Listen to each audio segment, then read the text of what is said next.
This is the 415ers podcast brought to you by the Odyssey Sports Podcast Network, 95.7 The Game. That is Marc Grandi. I'm Evan Giddings. Please download the Odyssey app, rate us, subscribe to us there, 95.7 The Game YouTube channel. Check us out visually as well.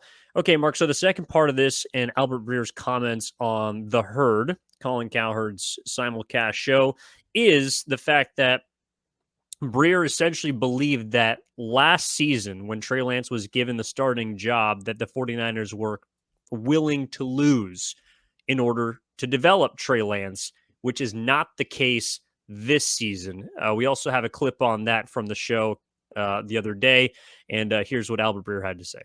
The ideal thing would be to just throw him out there and live with his mistakes. But that's what the Niners were going to do last year. And that sort of ship has sailed. They know how good they are. They know the window they're in. They know they've got one of the most talented rosters in football. And so at this point, they don't really feel like they can throw a season overboard in the name of Trey Lance's development. And especially if you're talking about, well, we may only need him for 4 or 5 weeks till Brock Purdy gets back. Now you're talking about something different. You're not talking about developing the best quarterback for the playoffs. You're talking about the guy who can keep you best afloat for a month, right? That'd probably be Sam Darnold over Trey Lance at this point, right? Even if Lance has the higher ceiling. Yeah, so I think kind of parsing through that, I do still, Mark, kind of agree with most of it at face value. But I'm curious what you heard when you listened to it. Well, I would just ask you, does 1 year make that much of a difference? I mean, for me, it's not the season. Like, it's not the year. It's not the fact that Trent Williams is a year closer to retirement. That seems, I get it. It's probably a contributing factor. But I think if this is what Albert Breer is hearing, and again, I don't know where he's getting it from, someone from the 49ers or whatever. I don't know. I certainly respect Albert Breer, and I think he's relatively plugged in around the league. I don't think that this decision is because the 49ers are stuck in a timeline that they're trying to squeeze a Super Bowl out of. I don't think it's that. I don't think it's that George Kittle's approaching 30, that Trent Williams is closer to retirement. You know, he kind of hinted that he might retire at the end of last playoff run. For me, this is just so much more about the rest of the quarterback room. Again, I think maybe part of it is the timeline, but they just have what they feel is a better option at quarterback. Last offseason, rewind to a year ago, obviously there was all of the Jimmy Garoppolo drama, but no one in their right mind was going to argue that there was any better choice but Trey Lance at quarterback. Yes, he was still unproven, but there wasn't this young phenom who just ran through the end of the regular season like it was no big deal, also sitting in that same quarterback room. So for me, the big change, Evan, isn't just a year later. The big change is they have Brock freaking Purdy in that quarterback room. So I guess my question would be to you, how big of a difference does 1 year make to you? Because to me, it doesn't really make that much of a difference. Well, if Brock Purdy is now in the quarterback room and you believe him to be your guy moving forward, then 1 year does change a lot. Like that's the entire crux, I think, of his argument. Maybe he didn't explain it very well, but to me, when I hear Albert Breer say the 49ers were willing to give Trey a runway last year, I believe him. I think they were, because the rest of the roster, the rest of the quarterback room was not as ready as it is now. And they envision Trey Lance by the end of next season, like discussions we had throughout the year, at being by the end of 17 games, ready to potentially lead you on a playoff run. Though rookie quarterbacks or first-year quarterbacks generally don't do too well in the playoffs. And so I think that's something that now impacts this season. If you play Trey Lance and you know Brock Purdy's coming back, well then you're developing Trey Lance for what? Because he's not going to be your starting quarterback. And so to me, it's about raising the floor as opposed to trying to find the ultimate ceiling. Like, is Brock Purdy going to be the starting quarterback for the 49ers at some point this year, whenever he returns? Yes. So then what is the point of using developmental games that you might lose for Trey Lance to find out what you have that you're not going to play anyways?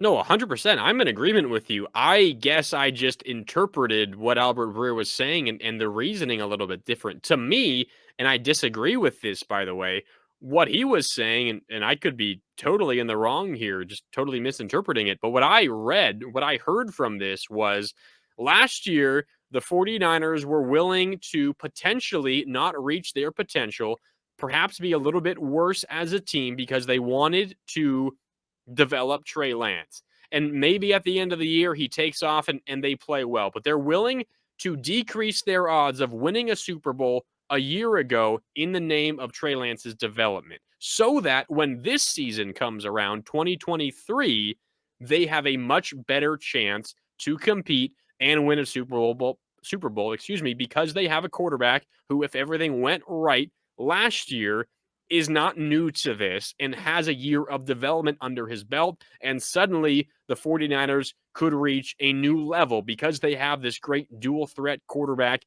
who's gotten the bumps and the bruises and has come out better for it.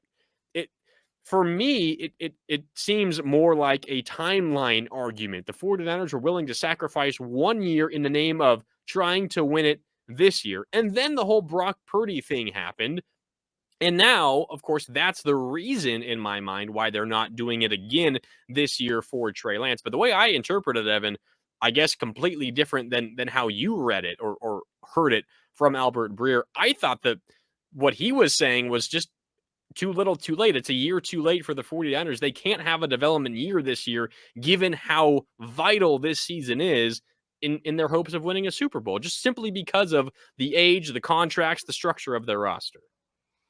And also because of who their quarterbacks are. Like if yes, they are in a win now season. I don't think that that's a bold claim, but to me this is not about what they don't know about Trey Lance. To me, it's about what they feel like they do know about Brock Purdy Yeah. and Yep. Sam Darnold. If you throw Sam Darnold into a game, Kyle Shanahan, for whatever reason, feels like he knows what he's going to get. And that's good enough for him because ideally you're only having to plug and play throughout an entire regular season, 3 to 4 games max for a backup quarterback. Then Brock Purdy takes over the role of being number one, and most importantly, giving you the best chance to win because that's what he showed he could do last year. And he also has playoff experience, which is even more valuable for where you want to go. When the word sacrificed is used, I think people immediately react and say, oh, well, you're cool with going 6-11 in order to develop a starter.